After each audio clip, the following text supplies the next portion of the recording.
మనిషి బ్రతికితే రాజులా బ్రతకాలి, రారాజులా బ్రతకాలి. అందుకు మార్గం స్వర్గసీమ సుకేతనంలో భూమి కొనుగోలు చేయడమే. వెంచర్ ముగింపు పథకంలో భాగంగా మార్కెట్ ధరతో పోలిస్తే 33% ఆదా. కాంగ్రెస్ పార్టీ అధికారంలోకి వచ్చిన తర్వాత అధికారం మీద జాగ్రత్తగా అడుగులు వేస్తూ అన్నీ నేర్చుకొని ఇంతకుముందు మేము చేయను ఏమైనా ఉన్నట్లయితే చేస్తారని చెప్పేసి ప్రజలంతా ఆశించారు. కానీ పైనుండి కింది వరకు ఇవాళ అహంకారంతో, అబద్ధాలతో, అసత్యాలతో గ్రామంలో మొదలు పెడితే పట్టణంలో వరకు సెక్రటరియట్ వరకు కూడా అన్ని అబద్ధాలు, అసత్యాలు మాత్రమే ప్రచారం చేస్తున్నారు. ఎవరి మీద ఏ విధంగా కక్ష సాధింపు చేయాలని చెప్పేసి ఆలోచిస్తున్నారు. ఓడిన కాంగ్రెస్ అభ్యర్థులే వాళ్ళందరూ కూడా పోలీస్ వ్యవస్థను, రెవెన్యూ వ్యవస్థను మొత్తాన్ని కూడా దుర్వినియోగపరుస్తూ గెలిచిన ఎమ్మెల్యేలను కూడా ఇతర పార్టీల నుంచి ఉన్న వాళ్ళందరినీ కూడా అవమానపరుస్తున్నారు, బెదిరిస్తున్నారు. కార్యకర్తలను అయితే చాలా ఇబ్బందులు పెడుతున్నారు.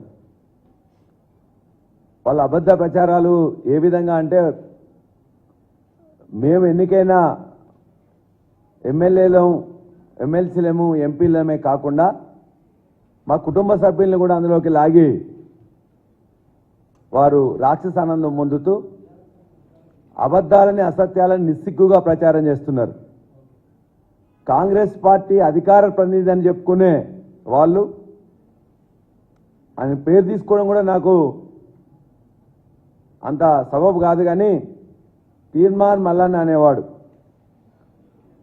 ఈ రాష్ట్రం గత 10 సంవత్సరాల్లో ఉన్నప్పుడు ఎలక్ట్రిసిటీ బోర్డులో 26-27 మంది ఉద్యోగస్తులను అక్రమంగా ఇచ్చినట్టు, అందులో పల్లా రాజేశ్వర రెడ్డి భార్య నీలిమ కూడా ఉన్నట్టు అని చెప్పేసి నిన్న మొత్తం మాట్లాడడం జరిగింది. నా భార్య పేరు నీలిమ. రండి సుమన్ గారు రండి.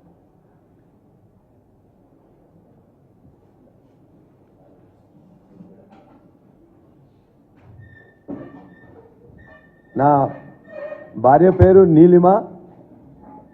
ఆమె 1987లో ఇంటర్మీడియట్ 100కి 100% మార్క్స్తో, అంటే ఫస్ట్ ఇయర్లో 150కి 150, సెకండ్ ఇయర్కి 150-150లో టాప్ ర్యాంక్ స్టూడెంట్గా పాస్ అయింది. తర్వాత ఆనాటి ఆంధ్రప్రదేశ్ ఎంసెట్లో 714 ర్యాంక్ వచ్చి స్టేట్ టాప్ ర్యాంక్లో ఒకరిగా ఉన్నారు. ఆ తర్వాత జరిగిన ఆనాడు ఏపీఎస్సీబీ అని చెప్పేసి బోర్డు ఉండేది. ఏపీఎస్సీబీ బోర్డు నిర్వహించిన ఎగ్జామినేషన్లో ఏఈ ఎలక్ట్రికల్లో సెలెక్ట్ అయిపోయి 1992 జూలైలో ఆమె అపాయింట్మెంట్ అసిస్టెంట్ ఇంజనీర్గా ఏపీఎస్సీబీలో జరిగింది. ఆ తర్వాత 9 సంవత్సరాలకు 2001 నవంబర్లో ఆమె అసిస్టెంట్ డివిజన్ ఇంజనీర్గా ప్రమోషన్ వచ్చింది. ఆ తర్వాత 2015 జనవరిలో డివిజనల్ ఇంజనీర్గా ఆమెకు ప్రమోషన్ రావడం జరిగింది.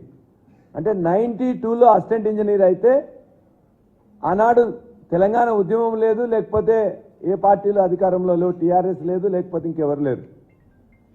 ఆ తర్వాత 2001లో తెలంగాణ ఉద్యమం కూడా అప్పుడే మొదలవుతున్న సందర్భంలో అప్పటికే ఏడీ అయింది. ఆ తర్వాత తను అనేక ప్రాంతాల్లో ఏఈగా, ఏడీగా, డీఈగా పనిచేసింది. సిటీలో విద్యుత్ సౌధలో, ఎర్రగడ్డలో ఉండే ఆఫీసులలో, కల్వకుర్తి, మహబూబ్ నగర్ సంబంధించిన కల్వకుర్తిలో, మిర్యాలగూడలో పనిచేస్తున్నప్పుడు 6 months డెప్యుటేషన్ కూడా సెక్రటరియట్లో పనిచేసింది. ఇది తన 30 సంవత్సరాల జీవితంలో దరిదాపుగా ఒక 19-20 సంవత్సరాలు మాత్రమే పనిచేసి, ఆ తర్వాత తను లీవ్ పెట్టినప్పుడు కూడా శాలరీ తీసుకోకుండా లీవ్ పెట్టడం జరిగింది. ఆ తర్వాత 2020 నవంబర్ 19వ తారీఖున విఆర్ఎస్ తీసుకోవడం జరిగింది. 2016 నుంచి 20 వరకు మొత్తం శాలరీ తీసుకోకుండా లీవ్ పెట్టుకొని 2020లో విఆర్ఎస్ తీసుకోవడం జరిగింది. ఇది క్లుప్తంగా ప్రెస్ మిత్రులందరికీ కూడా ఆమె జాయిన్ అయిన ఏఈగా ఎప్పుడు జాయిన్ అయినరు, ఏడీగా ఎప్పుడు ప్రమోషన్ వచ్చింది, డిఈగా ఎప్పుడు ప్రమోషన్ వచ్చింది,